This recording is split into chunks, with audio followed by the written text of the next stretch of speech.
Hey y'all, welcome to my, like not first, but it's been a while, video about hard tech. It's been a while since I've made a video about anything like this. It used to be on my old channel. I used to talk about a lot of hard tech stuff, hardware, how to do certain things, how to solder certain things, so on and so forth. So this is gonna be like my first video on that, and I know this channel is used for more a streaming basis, but in today's case, we're going to be using it more as hard modding and all that kind of fun stuff. But today, the subject I wanted to touch on is the original Xbox. As a lot of you remember, when the Xbox first came out, I believe in 2001, huge hit. Great console. I've had so many memories with this console. However, the thing had a huge flaw, which was the clock capacitor was known to, over time, the cap would burst on that, leak out acid, and basically fuck up your Xbox forever. I mean, that it was an issue. I think back then Microsoft had a huge recall for all that. It was a huge issue between versions 1.0 and 1.5, I believe. Model Xboxes. If you had like a 1.6, you were okay because they had a different style of capacitor back then. But if you had a version 1.0 through 1.5, you were in danger of that capacitor blowing and basically leaking acid all over to your motherboard and basically fucking up your Xbox forever because it fucks up the traces. I have 3 OG Xboxes. One's currently sitting on the shelf. I got one in front of me right here that's already mostly torn down, and I've got one that's my daily driver that I modded. I've already removed the clock capacitor out of that one, but I've got one here that the motherboard's still good on, but it's throwing an 07 code for either a bad hard drive or a bad disk drive, which I haven't diagnosed yet. But because the Xbox still turns on and it still is somewhat functional, I still want to preserve what is good. So I want to go ahead and take apart this Xbox and rip out the old capacitor. And there's 2 ways of really doing it. Once you locate it, you can either wiggle the capacitor till it basically breaks off the motherboard. If you do it very carefully, it'll be fine. However, you still run a risk of leaking acid onto your board.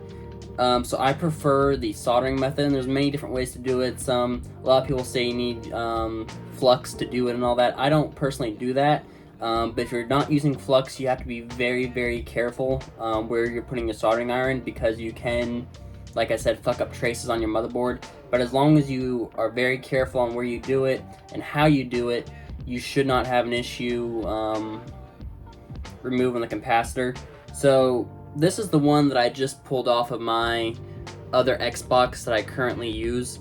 As you can see, I don't know if my camera will zoom in, but on the bottom, you can see traces of where it was starting to leak out over here. And I didn't see it till I was just like one day, well, like, hey, I need to go ahead and remove this because I'm trying to preserve this Xbox. And it wasn't until I pulled out this capacitor, I was like, oh, well, shit, it started leaking.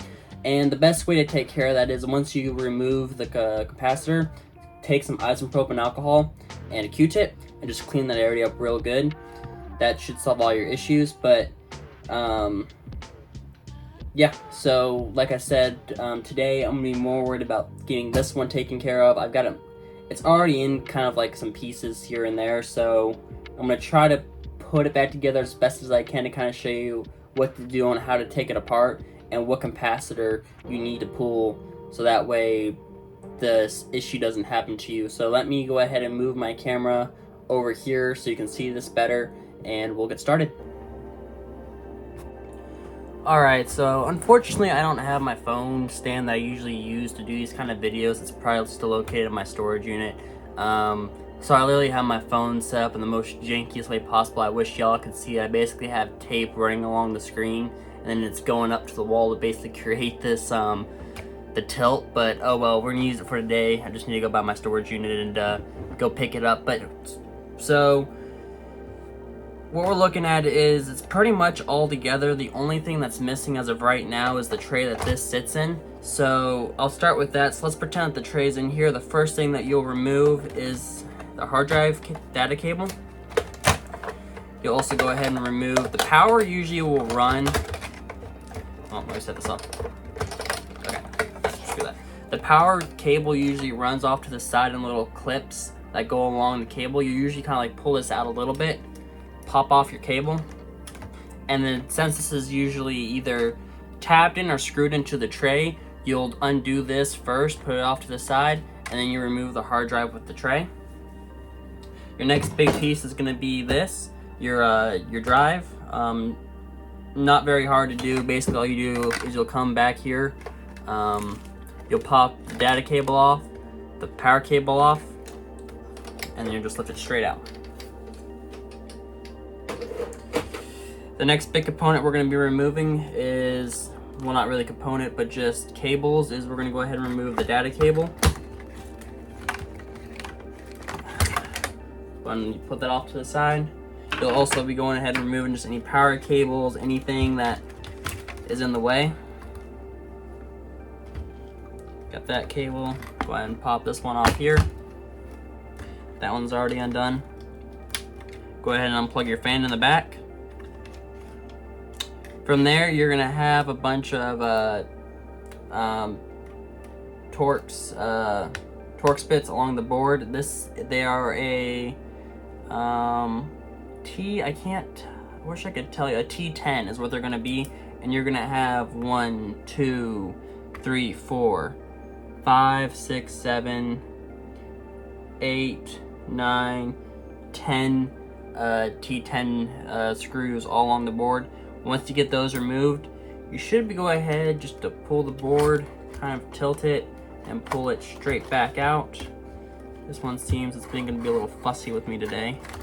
Let's see. Just kind of gently work it out of there, kind of pick up, and there's your board. You can go ahead and set the casing off to the side. Once you're left with the board, you're gonna have your clock capacitor is gonna be located in the lower left-hand corner. If this is the front of your board right here, you're gonna have, this is gonna be the clock capacitor right here, and it usually can be identified by, if you're looking down here in the left-hand corner, the clock capacitor will basically have on the motherboard 2 white circles, kind of like overlapping. I'll show you that once I remove the capacitor. But also too, depending on your motherboard version, you might see it styled a little different. Like for example, you might see 3 big capacitors lined up here with it, and then the actual clock capacitor being located a little bit lower.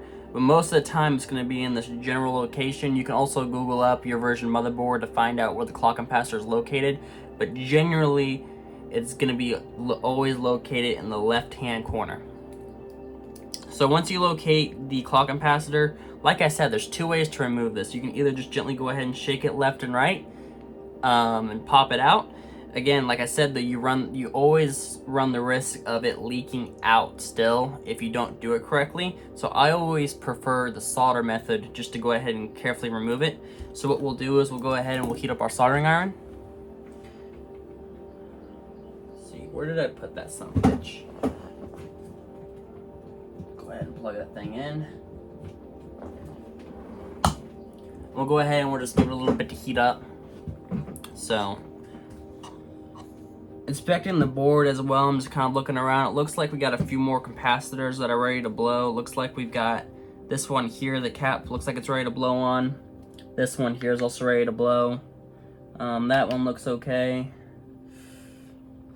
All the other ones look okay, but it looks like I've got these 2 I need to start worrying about, which I've got a donor board around here somewhere. I'll just steal those capacitors off. I'll put them on here temporarily until I can order some new ones.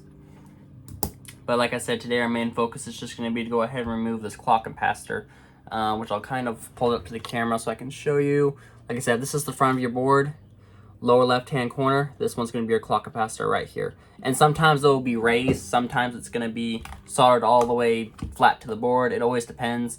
In this case, mine is raised, but on my other Xbox, it was lowered. So, like I said, just depending on your model and all that, it's going to be different. But looks like this one already started leaking too, so. But once you get your soldering iron gets hot enough, flip it around, and it's going to be, let's see here. If I remember correctly, yeah. It's going to be these 2 legs located On the bottom of your board, flip directly over. Let's see if I can take a screwdriver or something to show you. It's gonna be these two legs right here. There's one right there. The other one's gonna be right there. So we're gonna unsolder those two.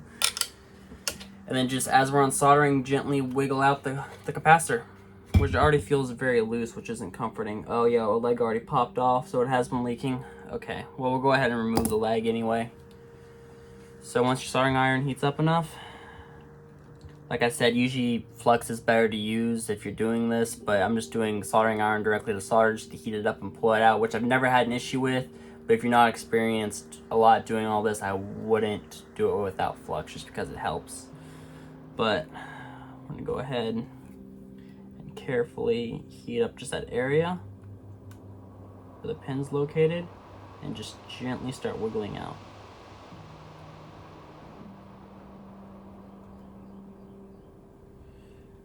So we're not in any hurry, just taking our time on it.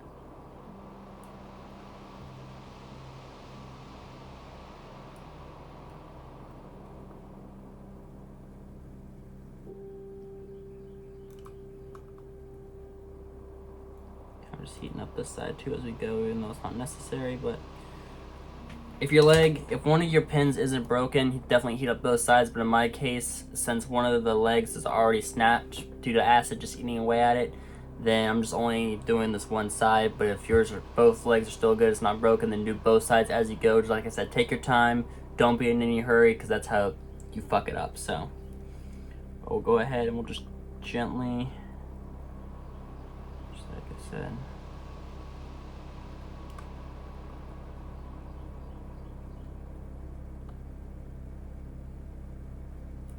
keep it warm.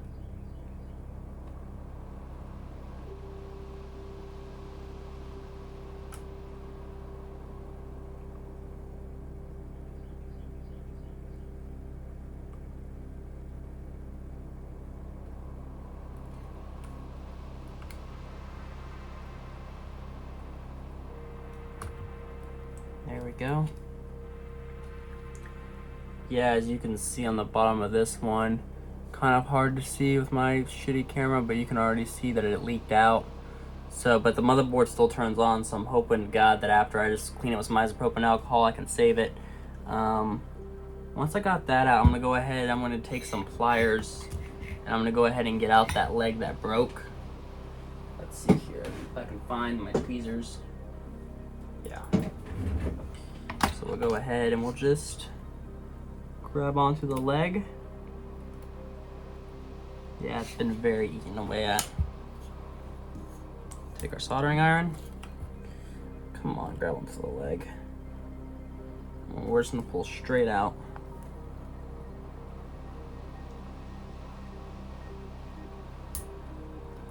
Come on. Of course it's wiring just to be a little tough today.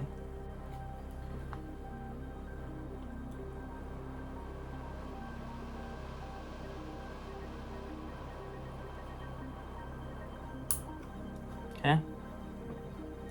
Did it come out? Nope, almost. Almost. Stick the soldering iron back onto that. And come on, buddy. Are you out yet? Oh, so close.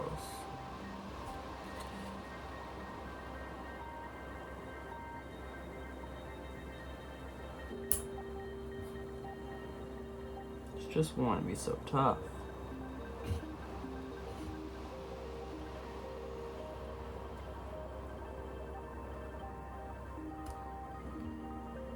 Okay. Got it out.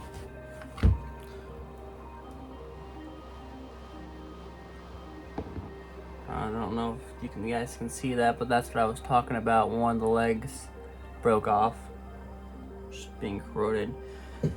Go ahead and unplug my soldering iron. Come on, son of a bitch. I like to do, just take some isopropyl alcohol. I use about 70%, but you can use pretty much any strength. Definitely use above 50 though. Pour a little capful in there. try to show you guys too before I clean it, but let's see. Where I took that capacitor off of, you can see where it leaked out, all in that area. And do you see how on the board the 2 white circles? That's how most of the time you can identify the capacitor. It's going to be pretty much the only one that has that 2 white circle to identify it. Okay. Let's go ahead and we'll take a Q-tip, dip it in some alcohol. We'll just very carefully clean up the area.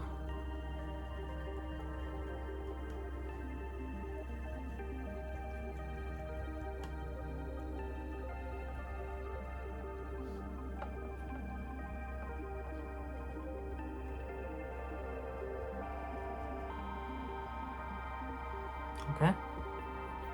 And once that's done, there you go. You have preserved the Xbox for another day. So hope this could help someone out there.